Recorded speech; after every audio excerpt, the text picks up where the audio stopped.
Welcome, everyone. Welcome to the podcast.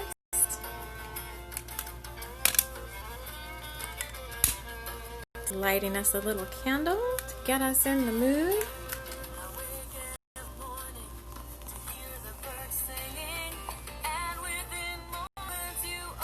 Calling in our guides to join us on this podcast journey.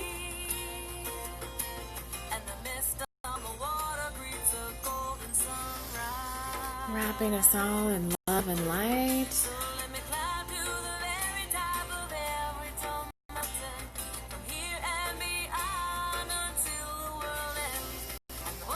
Just relax, grab a cup of tea or coffee, and let's get started. So that was Autumn Wind by Kellyanna. I really love her music. And what I want to talk about now is the story that I've written. I think I mentioned in the intro. So we're going to go through the fall of normal. And I'm going to go through it a little at a time just to share with you, coming from our guides. Anyone who's listening now, you've been drawn to this for a reason. There's messages in here that you need to hear. But when I wrote the energy stories, people are often used to hearing the energy updates, like someone comes on and draws cards or just shares an update. And I really prefer just personally to write stories. It's doing all the other stuff, but the stories are fun for me too because they're channeled. I have no idea what's coming in, so it's just like automatic writing, although I set the intention for what I'm wanting to write about. And the story comes through, and in this particular case, I hadn't written one in a while, and I swear I reread this story like 4 or 5 times last night because I was like, oh, it's just so good. But what I want to do for those of you that aren't used to hearing energy updates in this point is kind of share the story a little bit at a time, and kind of decode it per se, or share with you like what the metaphors mean or what spirit is intending to convey with the metaphor in the story. So that way you can kind of get used to, at least if you're following my work, you can get used to, here's what to look out for, and here's the many facets and the many layers of the work that I do.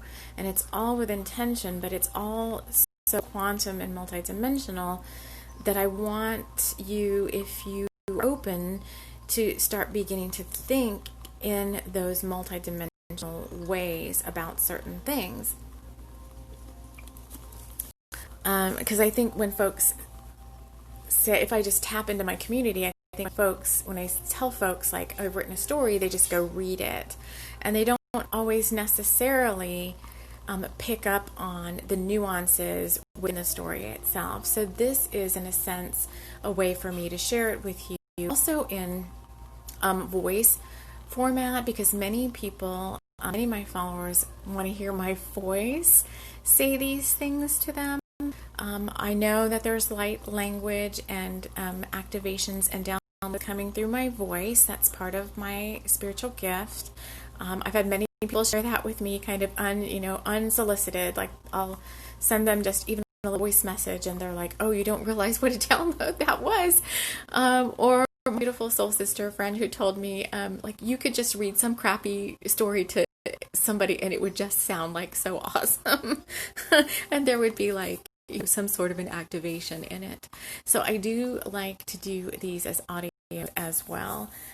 Just so if you are not, because some people are not into reading, they'd rather hear something than read it. So now there's the best of both worlds. So I'm going to go ahead and get into the story. There really is, it's not very long. It's really kind of broken up into about 3 or 4 messages that Spirit wants to convey. And also what I'd like to do is, this is a community effort per se, I want to put it that way, but I'm sharing these stories with you. They're channeled through my higher self. They're channeled, through my guides, through me. But you all have your own higher selves and your own guides So if you get different interpretations or meanings to the and you feel like sharing them in our community space, I would love to hear what messages you got, because it's not just, I'm not the only one with pieces of the puzzle. I learned that a long time ago when I was attending some intuitive workshops and psychic development workshops. It's like everybody has a little piece of the puzzle sometimes when there's messages to be given. And we don't all get the same pieces. We get different pieces, which is kind of a conundrum to me at the time. I just couldn't understand why, if someone was reading for me, or if multiple people were reading for me, they were all giving me different messages. And all the messages were relatable, but I was just like, I just kind of couldn't really fathom way back when I was first doing some formal training, like why that was happening. So now I understand that, and I just, I'm open to hearing all interpretations if you are open to sharing them. So let's get into the fall of normal. And really, I just want to talk about the title up front, because the story is about the autumn season starting, at least in the northern hemisphere, and it takes place in the woods, and it is fall in terms of the sense of the season, but it's also fall in terms of what's happening with the situations going on in the collective consciousness and within the 3D world right now. The fall of normal is happening. It's happening for a reason, and it's here to create chaos and destruction so that the new can be born from that. So just keep that in mind. So the story is, Nova walked outside among the falling leaves. She was reticent about the coming autumn season because she simply wasn't sure what was going to happen or how. She was comfortable in the knowing that something would occur, but not much more had been revealed to her other than codex activations and the like. It was more a feeling in her bones and in her sight that something more was coming. She had to trust that all really was well, even if she couldn't see very far ahead of herself. You see, this veil had been put there for a reason, and for now she would just have to be content that if her guides and higher self wanted to veil the way forward from her, it was for one of two reasons. Either she wasn't ready to see the way forward yet, or the possibilities that lay ahead were just too much for her to need to know about right now. She reminded herself, supposed to stay peaceful among any perceived chaos. All was being managed from the higher levels and be revealed on a need-to-know basis. So I want to break that part down a little bit because there's two things happening here. There's the veil that's being placed over your personal way forward. So I think, if you're on, one of you probably listening is on a journey. But right now, a lot of things aren't being shown to us. We don't know what's going to happen. We have our goals and dreams, but you've seen with the beginning half of the year that much of that was put, quote unquote, on hold for the greater collective awakening and unfolding to occur. And now we're sitting here and we're wondering, like, well, what's happening to my goals and objectives? Like, what is taking place? And the guides are here to share that for the rest of 2020, they are showing you what you need to know in the now moment. And that may not be comfortable for everyone. So you have to find something to ground yourself with.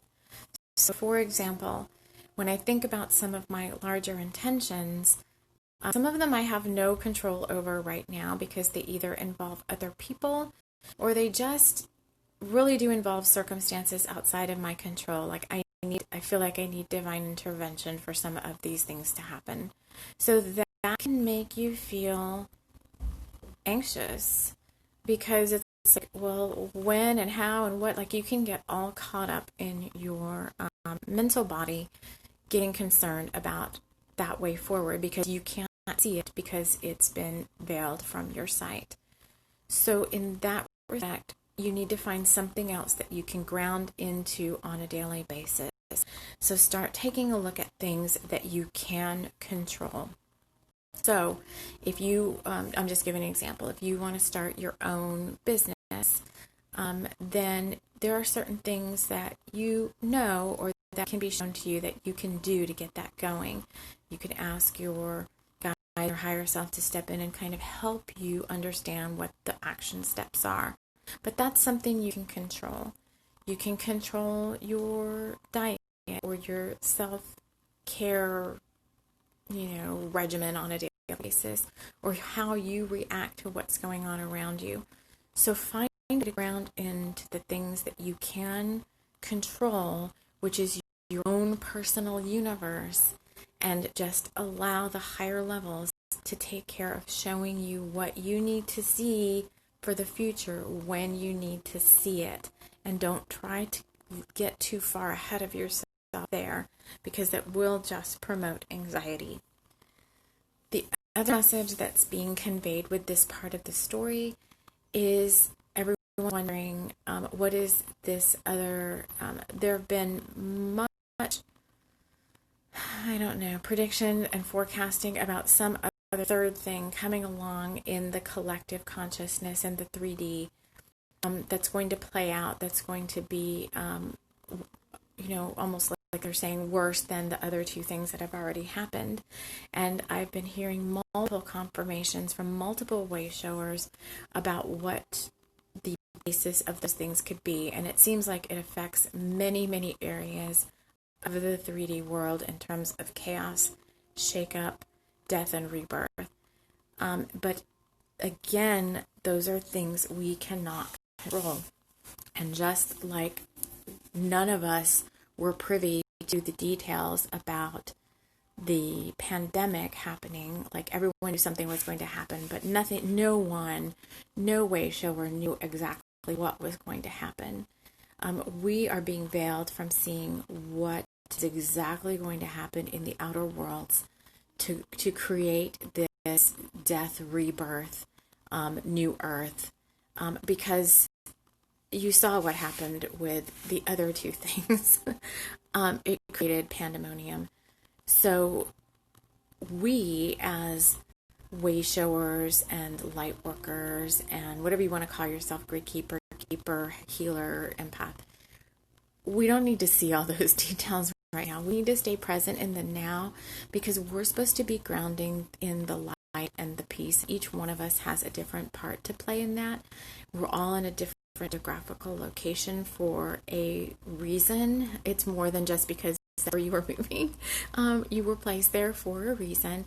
And so we have to do our part to stay as much as we can in the higher light, in the 5D and above, in the multidimensionality of it all.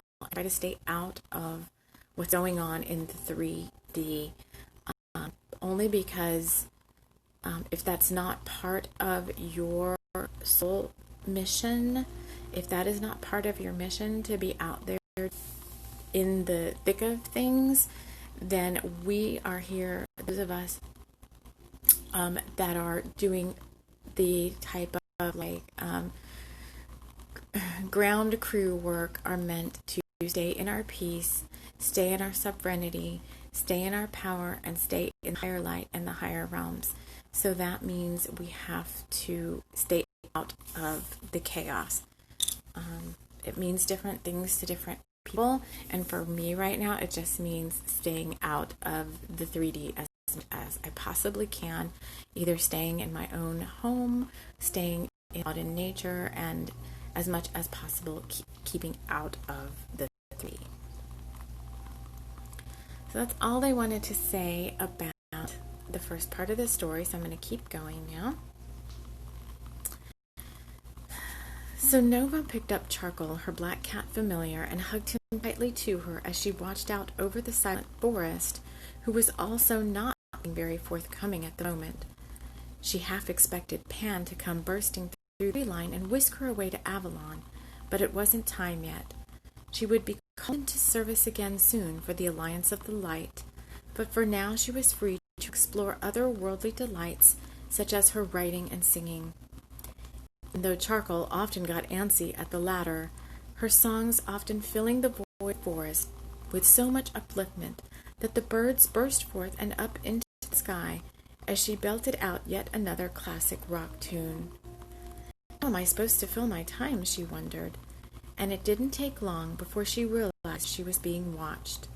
She wasn't sure by whom yet, although she could feel him in and amongst the trees. She would just have to wait until he was ready to reveal himself to her. She was pretty sure she knew who it was, but they liked to play this little game and pretend they didn't know each other. It was fun to pretend. As the days grew closer to the next gate on 9/9, Nova knew she must go within again and contemplate all that was going to happen in her world. For she had big plans in the works. It was necessary to withdraw around these main stargates in order to fuel their fire, and of course be ready to serve if she was suddenly called into service by the Merlin. The clouds started to become gray in the sky, and Nova felt a slight chill in the air. Charcoal leapt out of her arms and off to chase an errant wood nymph around a tree. And then soon she would feel the wind against her cheek and turn to see him, and together they would merge their hearts and create a new stargate, one that would bring them closer to each other, and one that with focused intention would bring them both together as they were always meant to be. So I want to go into that a little bit. There's two things there. One is for those of you being called into service to do grid work on the land. So that is service to Gaia, which for me personally, I joined the Alliance of the Light with Merlin. I was asked to promise that service to Gaia would come before service to anyone else. So service to Gaia would come before service to humanity and some of the other creative work that I'm doing. So for those of you that are interested in grid working or in working with the land or in working with some of the New Earth Now activities that are going on to help anchor in the higher light, if you are being called into service, then Merlin is someone you can reach out to, or you can just ask the Alliance of the Light. You can just even set the intention like, I'm interested in grid working or helping with the New Earth Now project. You know, I don't know if it's if it's calling the New Earth Now project. And a guide will contact you. It's not like Merlin is getting mad. He's like, I can't help everybody. It could be somebody else. So I work on that project with Merlin through Avalon, but there are other sacred sites in the world, on the planet, and each one of them has a guide attached to it, and so you could be called into service to any of those. So for example, Sedona, Shasta, you know, there's others as well, and you will be given assignments to do and asked to complete them with all faith and integrity, like you're showing up to do a job for somebody. In this case, the job is for Gaia, and you're working to help the light in establishing the New Earth Now grids and so forth. So that is more, I think, a activation for some of you. Those words, the meaning of what I'm sharing here, that if that's something you're interested in, then just set the intention and be and expect to be contacted by a guide for that.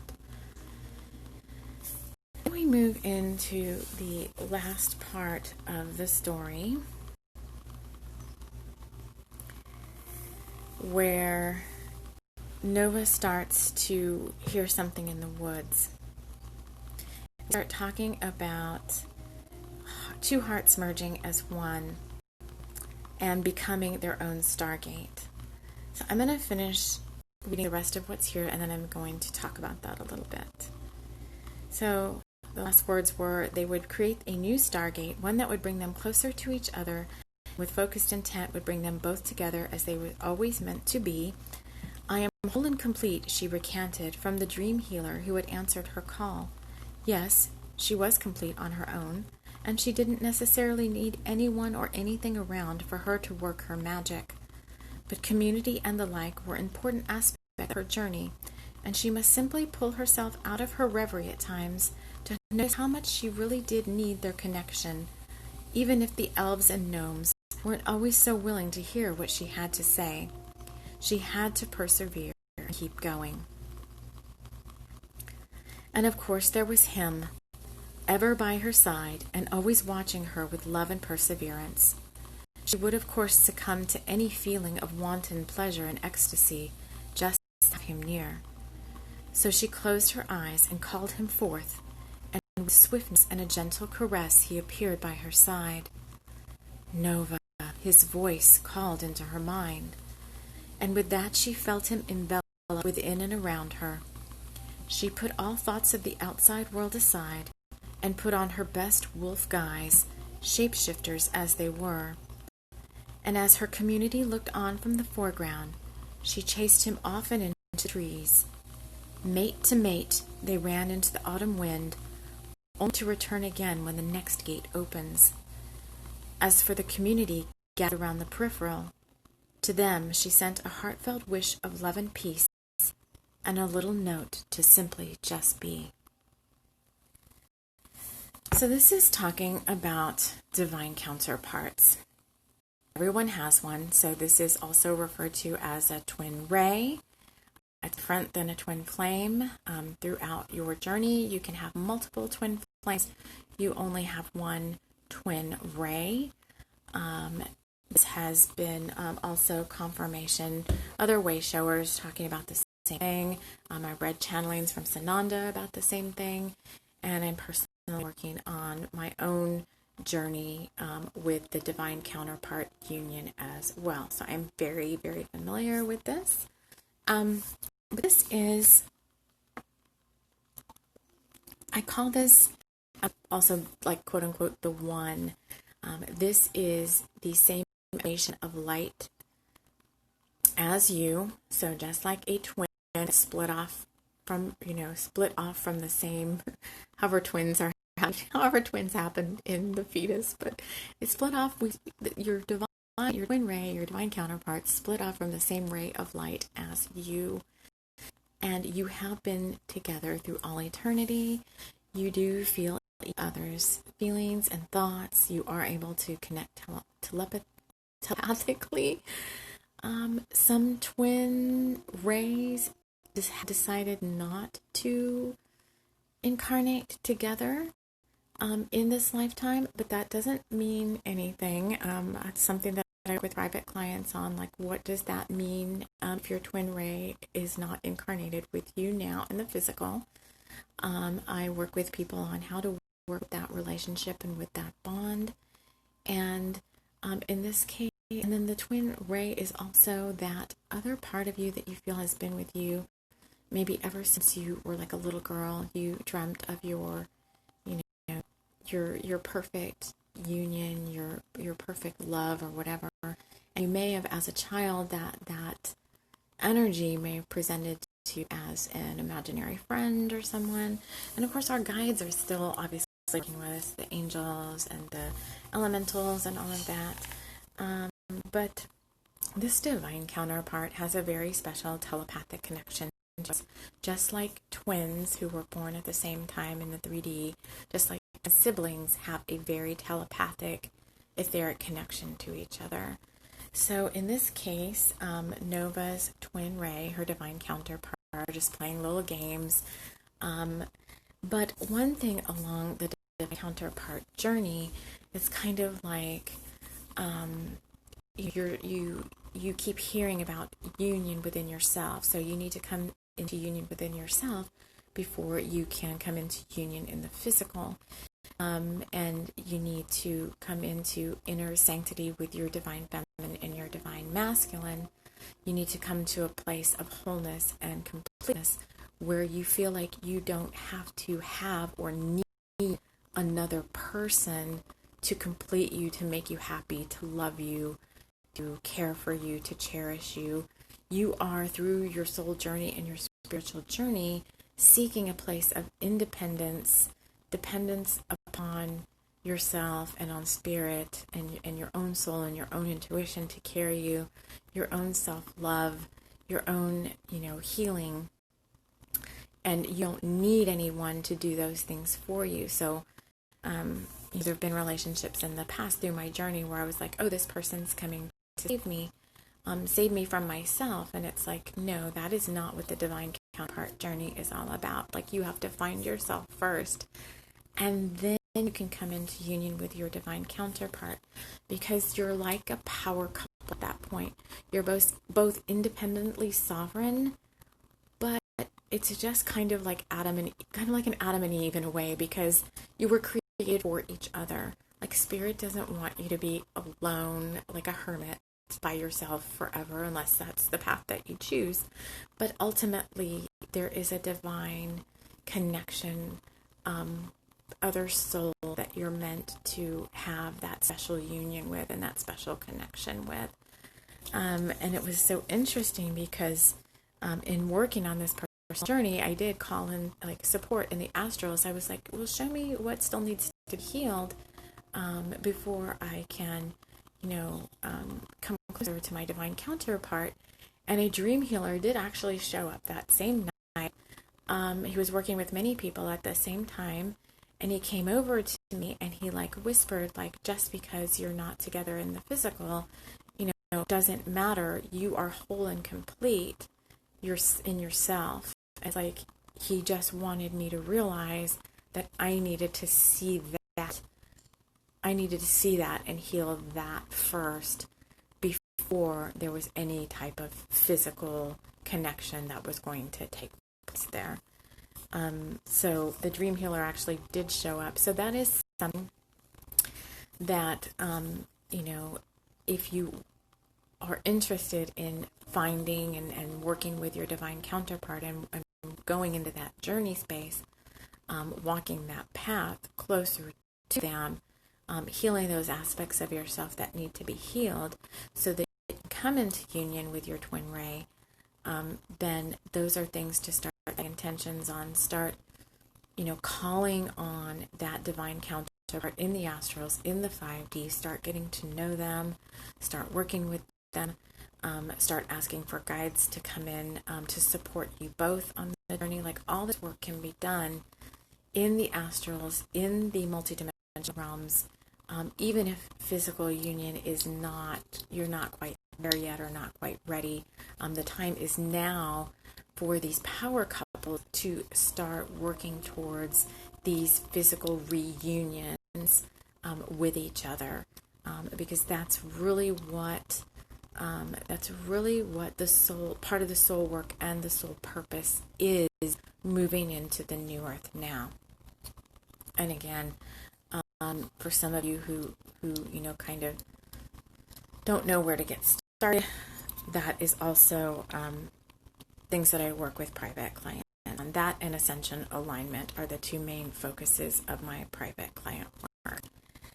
So really what the rest of the story is saying is, they just kind of ran off into the woods to play, and Nova had to remember to come out of her playtime and being in the fairylands and all of that to connect with her community, which is, whatever, her physical in-person community, her online social media community, whatever you call your tribe and your community, that's an important connection. That is part of your journey and part of your path, because you have so much to share about what you've already been through so far, and you are here to be a teacher, a wayshower, guiding light, if that's part of what you so choose to do.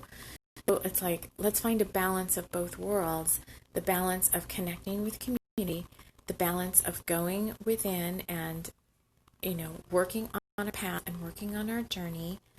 And right now, this period until the 9/9 is it sounding like it's another period of time to go within, get clear on your goals and your objectives, make an actionable plan to get going on the things that you can control, but just also being in the now, just being peaceful. It doesn't mean you're just sitting there doing nothing. If you have goals, it's time to get started on those. It's time to keep going and work on those. And for some of them, myself included, summertime for me is always like my downtime. It's always like almost like my winter solstice time. I don't get a whole lot done in the summertime. It's just, it just seems to be the way it works. And then around the fall and winter time, I ramp up and I get a lot accomplished. Even though, in a sense, I'm still in balance with the wheel of the year in terms of going within and all of that, how the energy plays out through Gaia and through nature. But now is a time to really get clear, get grounded, get balanced, get some activities in your daily routine and your daily schedule that you can control. Don't worry about what's going on in the 3D outer world at the moment. More stuff is definitely going to be happening. It's definitely going to be chaotic. They're just not sugarcoating that. It's going to be chaotic. There's going to be upheaval and there's going to be drama, but we need to stay out of that as much as we possibly can. Like, we can keep aware at a high level of what's going on without empathically being drawn into the lower levels. So I'm going to leave it at that. That's a lot to focus on the next week or so. And I'm going to put that out again. If anyone has any different interpretations of the story, please feel free to leave them in the comments of this podcast or wherever you're listening to this from, because I'd definitely like to read other thoughts, other downloads, other things that are coming up for you all. And I am really just so much in gratitude for those of you that support my work, who follow me and are interested in the messages that Spirit is sharing through me. And I am just grateful for your presence in my community. So for now, you all, I will see you in the next podcast. And like it said in the story, just be peaceful and just be. Take care.